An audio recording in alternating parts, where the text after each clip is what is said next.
तो हर महादेव दोस्तों, क्या हाल चाल है तुम्हारे। तो फिलहाल आज हम जिस टॉपिक पर बात करने वाले हैं वो केरला स्टोरी से थोड़ा सा रिलेटेड है। क्या हुआ था कि केरला स्टोरी का एक बार मैं कुछ ऐसी शॉर्ट देख रहा था। मैंने एक्चुअल में केरला स्टोरी देखी नहीं क्योंकि मुझे बहुत वाहियात लगी, उसके डायलॉग्स बड़े वाहियात लगे। और ये था, हाँ, उसमें एक एजेंडा दिखाया गया था जो एक कम्युनिटी की तरफ से किया था। बट क्या हम राम भक्त थोड़ी है, हम तो शिव भक्त हैं। तो उसमें बात ये आई थी कि एक डायलॉग था जिसमें कह रहे थे कि जो शिव थे वो किस तरह के भगवान थे जो अपनी वाइफ को बचा नहीं पाए। तो देखो क्या होता है, उन लोगों ने ये इतना भारी कमेंट किया है तो इस कमेंट के ऊपर बताना तो ज़रूरी है। सोच के देखो, कुछ ऐसे बेशरम लोग हैं जो इसी चीज़ के ऊपर इतनी टिप्पणियाँ करते हैं। उनके पास और कोई काम नहीं है, उनकी टिप्पणियाँ होती हैं इसके भगवान का मजाक उड़ाओ, उसके इसका। देखो भाई, ईश्वर अल्लाह सब अपनी जगह ठीक है, लेकिन उसके बीच में ठेकेदार बन के मजाक उड़ाना ये मुझे सही नहीं लगता लिटरली। अब मैं उसके तुम कुछ ऐसे माइथ्स हैं जो मुझे लगा कि मैं क्लियर कर सकता हूँ, और आज मैं उसे क्लियर करने की कोशिश कर रहा हूँ। देखो, सबसे पहला माइथ ये कि शिव जो थे उन्होंने पार्वती माता को नहीं बचाया था। तो पार्वती माता का पहले नाम सती था, और ये जो थे शिव ने उन्हें मना किया था। राजा दक्ष उनके पिता थे और शिव जो थे वो बैरागी थे। उन्होंने जो राजा दक्ष थे उन्होंने मना की थी, जो कि उन्होंने निमंत्रण नहीं दिया था जो शिव थे उन्हें, ना ही सती जो थी माता उन्हें दिया था। वो राजकुमारी थी, राजमहल में पली बड़ी थी, और उनके लिए पहले पहले ये सब थोड़ा टफ था। सोच के देखो, अपना महल सब कुछ छोड़ के इसे बोलते हैं भैया बलिदान देना, सेक्रीफाइस करना, इतने बड़े महल को सेक्रीफाइस करना है, एक लग्जरियस लाइफ को सेक्रीफाइस करना, जहाँ हमारे जैसे या तुम्हारे जैसे लोग हैं जो चंद भर लग्जरी ना मिले तो प्रॉब्लम में आ जाते हैं या फिर कामना करते रहते हैं कि हमें लग्जरी लाइफ चाहिए। आजकल की लड़कियाँ ऐसी गोल्ड डिगर बनती जा रही हैं। अमीर लड़के सबको चाहिए, गरीब किसी को नहीं चाहिए। तो समझ सकते हो उस टाइम पे एक राजा थी जो वहाँ पर थी, प्रिंसेस थी, उनका इस तरीके से शादी करना तो बहुत बड़ी बात हो जाती है। तो यहाँ से तो आधों के मुंह बंद हो जाने चाहिए। इसके बाद क्या था, जब वो वहाँ पर गई, वो इस बात की कहने गई थी कि जो शिव हैं उन्हें सबसे पहले बुलाया जाता है, किसी भी यज्ञ में उनका नाम हमेशा लिया जाता है। अब पहली बात थी गणपति का भी लिया जाता है। अब क्या रीज़न होता है वहाँ पे, जैसे वहाँ पर जाते हैं तो वहाँ पर जो था राजा दक्ष जो थे वो उनका मजाक उड़ाते हैं, और वो वहाँ पर जो सामने हवन कुंड होता है उसके अंदर जो है स्थापित हो जाती हैं। शिव वहाँ इसलिए नहीं गए क्योंकि उन्हें निमंत्रण नहीं दिया था। अब तुम खुद सोच के देखो, एक जगह कोई जो एक भगवान है, अब हमारे जैसे तुच्चे लोग जो हैं हम तो ये काम कर लेंगे, किसी ने नहीं बुलाया बिन बुलाए जाके बैठ जाएंगे उसके यहाँ पे, पर वो वहाँ पर नहीं गए। उन्होंने क्या किया, उन्होंने अपनी जो जटा थी वो उखाड़ी और वो जटा ज़मीन पे मारी। उस जटा से भाई वीरभद्र बने। अब ये जो वीरभद्र है, वीरभद्र की छवि, अच्छा तुम सोच के देखो कि तुम हवन में बैठे हो, तुम्हारे सामने अभी तुमने कुछ गलत काम किया है और सडनली तुम्हें दूर से एक छवि दिखाई देती है, 10 हाथ, काला रंग और एकदम आंखों में जलती हुई आग, और 10 हाथ खाली नहीं, 10 में हथियार, भाला, त्रिशूल, कठास, इस तरीके से, और सामने से चलते हुए आ रहे हैं। और जहाँ से चलते हुए आ रहे हैं ज़मीन हिल रही है क्योंकि वीरभद्र का आकार बहुत बड़ा है। और जैसे ही चलते हुए आ रहे हैं तो लाइक एक तरफ से कोई जाइंट आ रहा है उस तरफ से, एंड वाज थिंकिंग। अब सोच के देखो, तुम फील करो। और इसमें एक जो वीरभद्र चालीसा है उसके अंदर एक लाइन है कि लेह आज्ञा शिव की चले हुई यज्ञ के ओर। इस वर्ड को जब तुम सुनोगे ना तुम्हें गूज़बम्स आएंगे इसे सुनते हुए। तो ये इस तरह का वर्ड होता है। देखो, मैं इतना ज़्यादा बहुत ज़्यादा धर्म में डूबा हुआ इंसान नहीं हूँ, लेकिन फिर भी ये जो है, ये टेल्स है, ये लेजेंड है, ये मैथोलॉजी है, ये ग्रंथ में लिखा है, ये बड़ा ही कमाल का।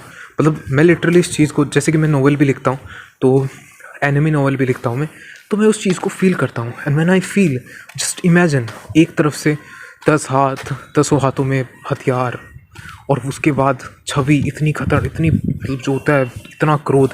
अब क्रोध का अंदाज़ा तुम ऐसे लगाओ, सुदर्शन चक्र बहुत ही शक्तिशाली हथियार है, बहुत ही बलवान, बहुत तीव्र शक्ति है उसकी। काल भैरव ने उसे खा लिया, उसके जो इफेक्ट था पूरा का पूरा बिल्कुल ख़त्म कर दिया। गुस्सा समझ सकते हो। इससे मुझे समझ आया कि जो वीरभद्र, काल भैरव बोल दिया मैं, इससे मुझे समझ आया जो वीरभद्र है उनका डायरेक्ट कनेक्शन है शिव के गुस्से से। इसका मतलब है कि शिव जितना गुस्सा होंगे उतना वीरभद्र जो है शक्तिशाली होंगे, मतलब डायरेक्ट डिपेंड करता है। तो फिर भी शिव वहाँ पर खुद नहीं गए थे। उसके बाद उन्होंने जो उनकी जो सती थी उन्हें हाथ में अपने जो थे ऐसे बाहों में उठा के पूरी दुनिया का भ्रमण किया, पूरी दुनिया में घूमे, तब तक जब तक दोबारा से सुदर्शन चक्र मार के जो थे सती के टुकड़े नहीं हुए।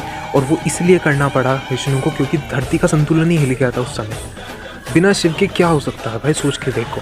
शुरुआत देखो, जो रचयिता हैं वो हिंदू मिथोलॉजी में है ब्रह्मदेव, ब्रह्मा के बाद जो उन्हें चलाते हैं जिन्हें कहते हैं पालनहार, वो आ जाते हैं हमारे विष्णु नारायण।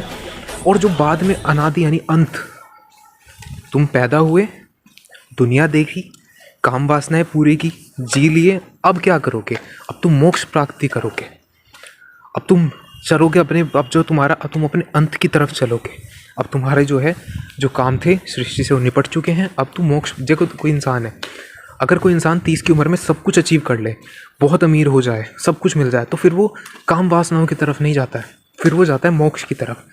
तुम कितनी ही तुम्हें काम वासनाएं पूर्ण हो जाए, पूरी मिल जाए, पर अंततः तुम मोक्ष प्राप्ति की ओर ही जाओगे। शरीर काबिल नहीं रहेगा। और सोच के देखो बिना शिव के मोक्ष प्राप्ति कैसे हो? सिंपल सी बात है।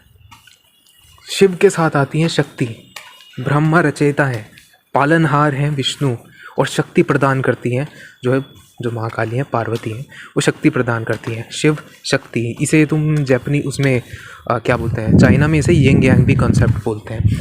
यिंग यांग अगर तुम समझ रहे हो, यिंग अगर यहाँ पे शिव हैं तो यांग यहाँ पे हम मान सकते हैं जो है माता पार्वती हैं।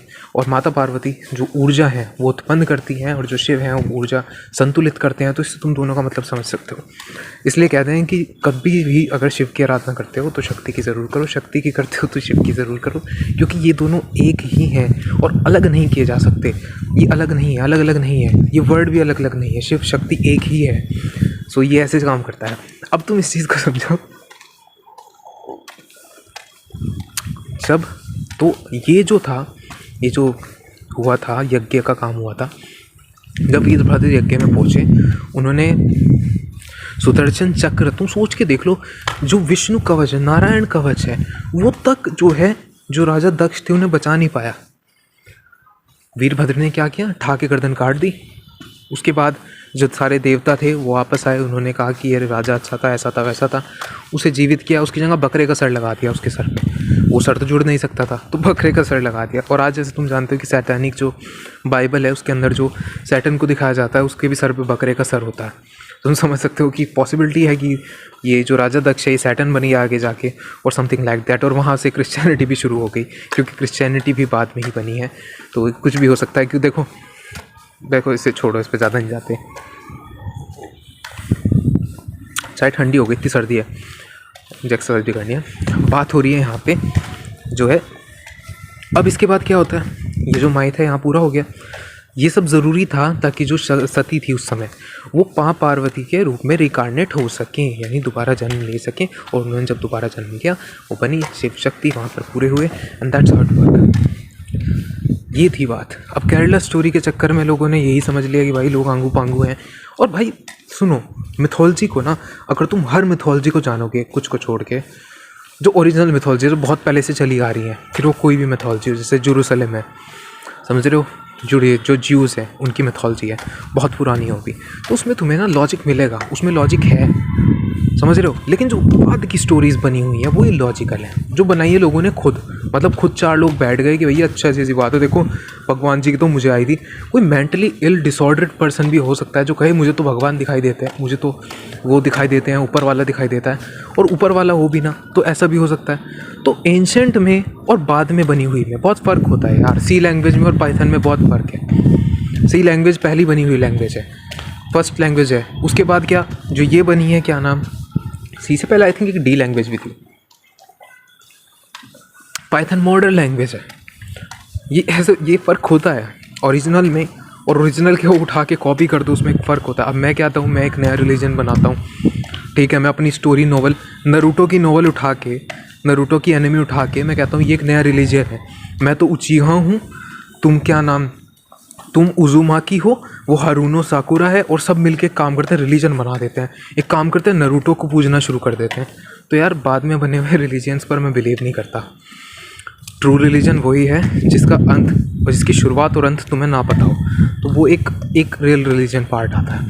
ठीक है, अगर तुम रिलीजन नहीं बनना चाहते हो तो। क्योंकि देखो भाई, मैं एक इंजीनियर इंसान हूँ और मुझे लॉजिक की ज़रूरत पड़ती है किसी भी रिलीजन में। अब इसके बाद दूसरा एक रिलीजन था, दैट वाज लाइक जो ब्रह्मा थे, उनकी जो खुद की बेटी थी वो जो थी वो माँ सरस्वती थी। ये भी बहुत बड़ा और अनसर्ट माइथ है, जैसे कि बाहर के जो फॉरेनर लोग थे उन्होंने ऐसे ही उठा के ट्रांसलेट करके बना दिया है, और कहाँ उल्लेखन है, किस ग्रंथ में लिखा है, किसी को कुछ नहीं पता इसके बारे में। इसे थोड़ा सा और समझते हैं। तुम्हें पता है कि जो ब्रह्मा का 5वां सर था वो उनके जो अहंकार था उसके चक्कर में साफ़ हो गया था, क्योंकि वो काल भैरव जी ने किया था गुस्से में आके। तो ये दो बहुत पावरफुल अवतार हैं महादेव के, काल भैरव और वीरभद्र, दोनों बहुत पावरफुल हैं, बहुत स्ट्रॉन्ग एंटिटीज़ हैं। जो भूत पिशाच जो होते हैं उनके इलाज के लिए अगर तुम इनकी आराधना करते हो तो तुम डार्क मैजिक, भूत पिशाच, हर चीज़ से बच जाओगे, क्योंकि ये दोनों ही बहुत स्ट्रॉन्ग होते हैं भाई। जो अच्छे तांत्रिक होते हैं वो भैरव की पूजा करते हैं, पता होगा तुम्हें।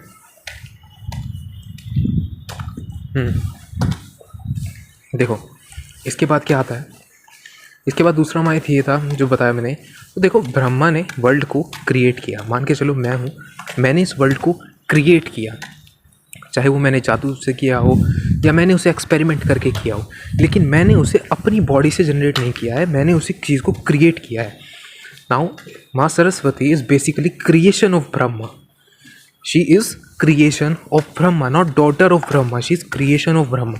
क्रिएशन में और डॉटर में फ़र्क होता है। डॉटर का मतलब होता है कि आदमी औरत साथ में आए और तब जन्म हुआ, दैट इज़ द औरत। अगर मैं एक रोबोट बनाता हूँ या अगर मैं कोई हाइब्रिड तैयार करता हूँ, या तो मैं अगर कुछ अलग से, मतलब मैं कुछ बना रहा हूँ, ठीक है, मैंने एक नई स्पीशीज़ जनरेट की, नई स्पीशीज़ बनाई एक्सपेरिमेंट से, तो मैं उसके फादर नहीं हुआ। ये एक बहुत सिंपल सा लॉजिक होता है। जो क्रिएशन हुई है वो ब्रह्मांड के साथ हुई है, समझ रहे हो, बिग बैंग थ्योरी जैसे कि, तो क्रिएशन उनके साथ हुई है। मैथोलॉजीज़ तो अगर हम बहुत लॉजिकली देखें तो सारी चीज़ों में इलॉजिकल हो ही जाता है, लेकिन फिर भी अगर किसी के धर्म को तुम लोग सिर्फ इस बात के लिए ठेस उठा रहे हो और ऊंट संट बोल रहे हो। मैं आज पूरे इंस्टाग्राम की, देखो मेरी मेमोरी लॉन्ग टर्म अच्छी है, शॉर्ट टर्म बुरी है, आज पूरे इंस्टाग्राम या फिर ये जो कम्युनिटीज़ हैं इनकी थोड़ी खुल्लल करते हैं। मैं इनके ऊपर कुछ नहीं जाऊँगा, इनकी बेइज्जती नहीं करूँगा, वरना इनके भी अगर उठाने पे आ जाएं तो समझ सकते हो। वो कहते हैं ना कि सिर्फ एक तरफ से कीचड़ नहीं उछलता है, दूसरी तरफ से भी उछलता है, लेकिन हम बहुत साफ लोग हैं तो हम इनके ऊपर कीचड़ नहीं उछालते, किसी की कम्युनिटी के ऊपर। सब अपनी जगह सही है, प्रेम मोहब्बत से रहो, लड़ाई झगड़ों में किसी का कुछ रखा नहीं है, किसी के ऊपर कीचड़ उछालने से कुछ अलग होना नहीं है, ठीक है। जो सही, जो बदल सकता है उसे बदलो, ठीक है, बस इतना है।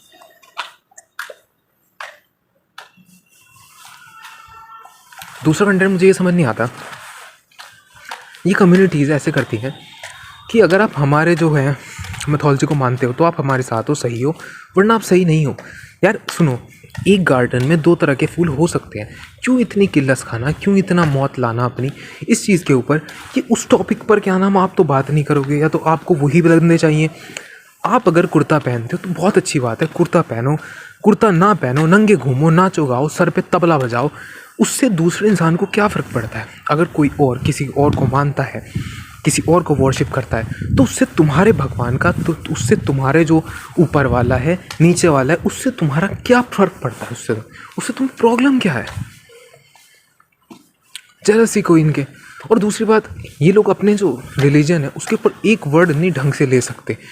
इनके रिलीजन को किसी एक लड़की ने एक शब्द कहा था और पूरा जो रिलीजन था पूरा दूर दराज का, बैठे हुए बुढ़े मरे कले कब्र से उठ के आ गए थे लोग उस चीज़ के वायलेट होके। और ये जो पिछले इतने सालों से इस काम को कर रहे हैं, अनसंट तरीके से दूसरे के रिलीजन पर कीचड़ उछाल रहे हैं, गाली गलौज कर रहे हैं, वो इन्हें कभी नहीं दिखता। ये उस चीज़ को फ्रीडम ऑफ स्पीच कहते हैं। लेकिन अगर ये अपनी हिस्ट्री उठा कर देखें तो इन लोगों ने फ्रीडम ऑफ स्पीच का इतना गंदा फ़ायदा उठाया है कि इतना गंदा फ़ायदा तो किसी ने नहीं उठाया होगा। जब इंसान खुद बुरा करता है तो उसे लगता है कि भाई वो सही है, समझ रहे हो। जब मैं बुरा करूं और मुझे पनिशमेंट ना मिले तो सही है, लेकिन तुम बुरा करो और तुम्हें पनिशमेंट नहीं मिलती तो भाई उसमें भी सही है क्या, मतलब तो उसमें मुझे दिक्कत हो जाती है। हैव टू क्राइट। जो मुझे लगा कि मुझे तुम्हें बतानी चाहिए, और ये कई बंदों को पता भी नहीं होती। देखो दूसरी बात केरला स्टोरी की मैं ये बताता हूँ कि जो सनातन में लड़कियाँ हैं, बुरा मत मानना भाई, अपनी माँ बहन अपनी मम्मी बहन को ही देख लो, उन्हें सनातन के बारे में कुछ नहीं पता।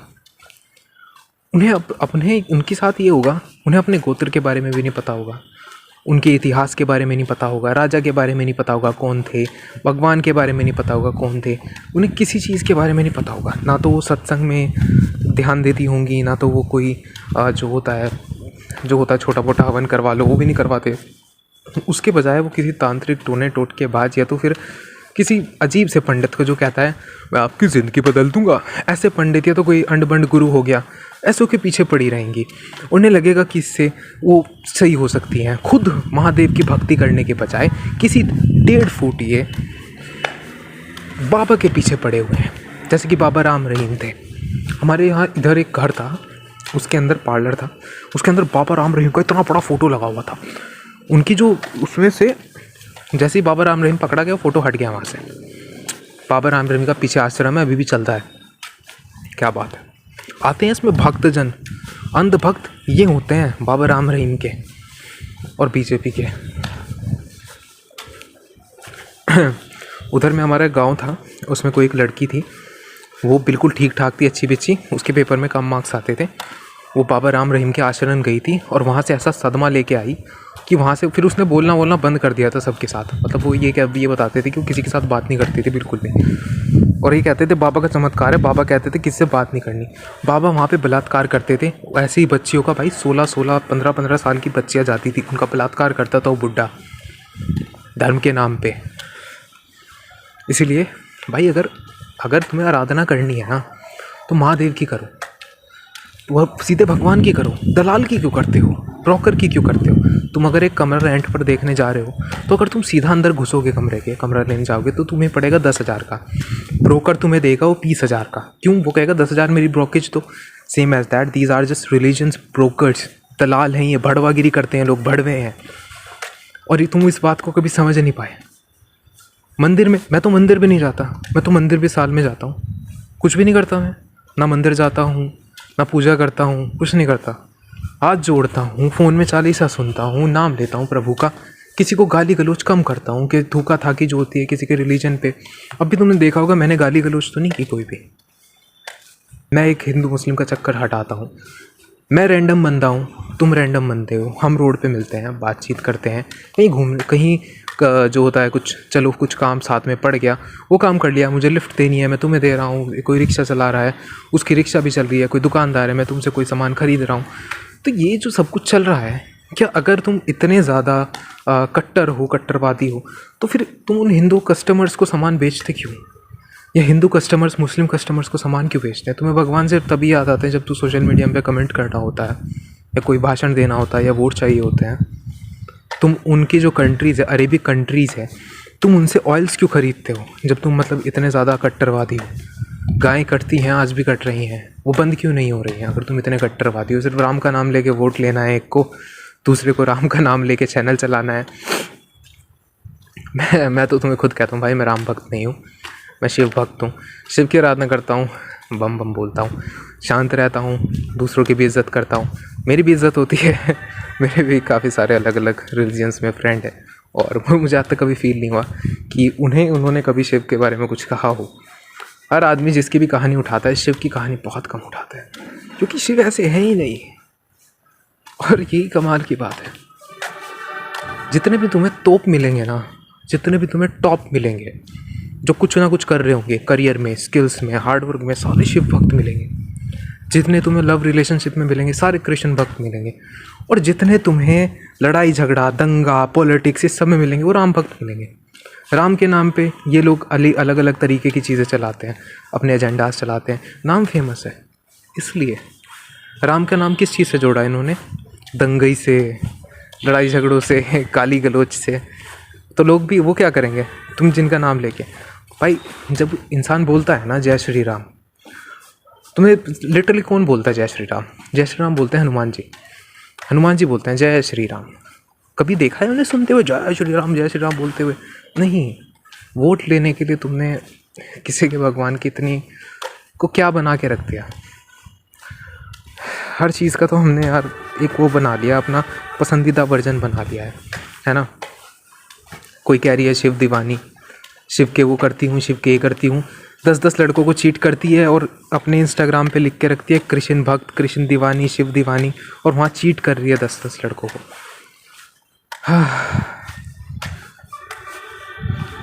मैं लिटरली कंटेंट बनाता नहीं, मैं ये नाम लेना भी नहीं चाहता। क्यों? कमेंट छूटते हैं, समझते हो? सिर्फ कॉर्ड्स के ऊपर कंटेंट कभी नहीं बनाना, ये मेरी अपनी कमिटमेंट है खुद से। कॉर्ड्स के ऊपर कभी कोई कंटेंट नहीं बनाना मुझे, पर डाउट्स क्लियर करने थे, इसलिए मैंने मजबूरी में डाउट क्लियर करे हैं। ये मजबूरी में टॉपिक उठाया है, मेरा गला भी ख़राब है, यहाँ पे सर्दी ज़्यादा हो रही है, तो इसलिए ये मजबूरी में उठाया टॉपिक है। और ऐसा नहीं है कि मुझे टॉपिक में ज़्यादा मज़ा आ रहा है, पर मैंने टॉपिक कहीं पढ़ा, किसी के कमेंट्स पढ़े, अब्यूजिंग देखी उनकी। मैंने आज से लगभग 10 महीने पहले किसी एक वीडियो पे कमेंट किया था। उस कमेंट पे लिखा था लस्सी, और मैंने लिखा था लस्सी वाज एपिक। मैंने पूरी वीडियो नहीं देखी थी कि क्या कह रहा है, बस उसमें लिखा था पंजाबी लस्सी। तो मैंने बस ऐसे सोचा चलो ठीक है, मुझे क्या पता, इट्स लाइक अ मीम और समथिंग, तो मैंने उस पर लिख दिया। तो वो कह रहा था कृष्ण वाज ऑल्सो लस्सी। और फिर मैंने वो वीडियो देखी तो मुझे उस चीज़ पे काफ़ी बुरा लगा। मैंने कहा इसकी कोई गलती नहीं है, ये पाजी की कोई गलती नहीं है, गलती मेरी है इसके अंदर। मैंने उसे प्रोवोक किया। कोई अपने इस्लाम के ऊपर वीडियो डाल रहा है, कह रहा है इस्लाम ये इस्लाम वो, तो तुम वहाँ जाके जय श्री राम क्यों लिख रहे हो उसके कमेंट सेक्शन में? वो वीडियो डाल रहा है इस्लामिक लोगों के लिए, कमेंट्स उस पर कर रखे हैं, हिंदुओं ने भर दिया करते उसके ऊपर। कोई हिंदू अपनी वीडियो डाल रहा है, कमेंट्स किसके लिए? उसने कमेंट्स खोले किसके लिए? ताकि उस पर हिंदू लोग जाके कमेंट करें। उसमें लिख रखा है अल्लाह अकबर, इस्लामिक जय, ये वो, तुम्हारे भगवान ये, तुम्हारे भगवान ये। उस पर गंदे गंदे कमेंट कर रखे हैं। कई कमेंट लिखा होता है अगर तुमने ये नहीं किया तो पास बढ़िया कौन है, जलालुद्दीन या ये। मुझे बड़ी बुरी लगी ये बात। लोग सिर्फ अपने फ़ायदे के लिए, अपना कंटेंट व्यूज़ रीच बढ़ाने के लिए, फॉलोअर्स बढ़ाने के लिए इन सब वर्ड्स का यूज़ करते हैं। और ये लोग किसी के रिलीजन को, किसी के गॉड को गाली देने में बिल्कुल नहीं शर्माते। क्यों? अगर मैं इस्लाम को गाली दे रहा हूँ तो जाहिर सी बात है इस्लाम से नफ़रत करने वाले मुझे फॉलो करेंगे। अगर मैं हिंदुत्व को गाली दे रहा हूँ तो हिंदुत्व की नफ़रत करने वाले मुझे फॉलो करेंगे। अगर मैं कंटेंट बना रहा हूँ हिंदुओं के साथ और मुस्लिमों के ख़िलाफ़ तो मुझे हिंदूवादी लोग फॉलो करेंगे। और अगर इसका उल्टा करता हूँ तो मुझे फॉलो करेंगे। और अगर मैं दोनों के ख़िलाफ़ कोई कंटेंट नहीं बनाता हूँ तो तुम्हें पूरी दुनिया फॉलो करेगी। समझ रहे हो क्यों? क्योंकि तुम नफ़रत की ज़िंदगी नहीं जी रहे हो। कैरी मिनाटी को मैंने कभी धर्म के ऊपर बात करते हुए नहीं देखा। 40 फॉलोवर हैं उसके, गुज्जर है वो आई थिंक, बट उसने कभी किसी धर्म के ऊपर बात की नहीं की। ध्रुव राठी सिर्फ धर्म के ऊपर ही बात करता है। ध्रुव राठी का कंटेंट उठा लो, क्यों? उसे पॉलिटिक्स के ऊपर, धर्म के ऊपर व्यूज़ चाहिए, इसलिए वो बकवास करता है। उसने अपना चैनल उठाने के लिए इस चीज़ का यूज़ किया। एक और था, कोई शोज़ थे या मीडिया थी, इस तरह के बहुत सारे चैनल्स यूट्यूब पे तो मिल जाएंगे जो यही काम करते हैं। दो तरफ चैनल होते हैं, एक तरफ एक मौलाना बिठा रखा होता है, एक तरफ कोई फर्जी पंडित बिठा रखा होता है, और दोनों आपस में लड़ रहे होते हैं। और वो न्यूज़ पूरे जो हमारा हर चैनल है, नेशनल चैनल, जो गरीब लोग देखते हैं, बहुत गरीब लोग देखते हैं, जैसे रिक्शा वाले, ये सब इनके चैनल पे चलता है। उनका ब्रेन वॉश होता है कंटिन्यूसली। उनके बच्चों को बचपन से ही दंगई बनाया जाता है, बचपन से। समझ रहे हो तुम? हर वायलेंस के पीछे एक रीज़न होता है। हर जगह पे वायलेंस होती है, उसके पीछे एक रीज़न होता है। कई बार सच्चाई ऐसी नहीं होती। अगर तुम कोई साइकोपैथ्स की फिल्म देखो तुम पता चलेगा हर बार सच्चाई ऐसी नहीं होती जैसी हम कल्पना करते हैं, जो हम देखते हैं, जो हम सोचते हैं, जो हमें दिखाई देता है।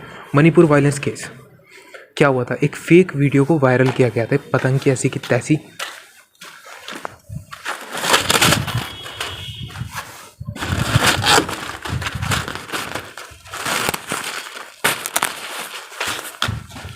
हाँ, तो एक ना वीडियो को वायरल किया गया था मणिपुरम में, और उसके बाद क्या हुआ?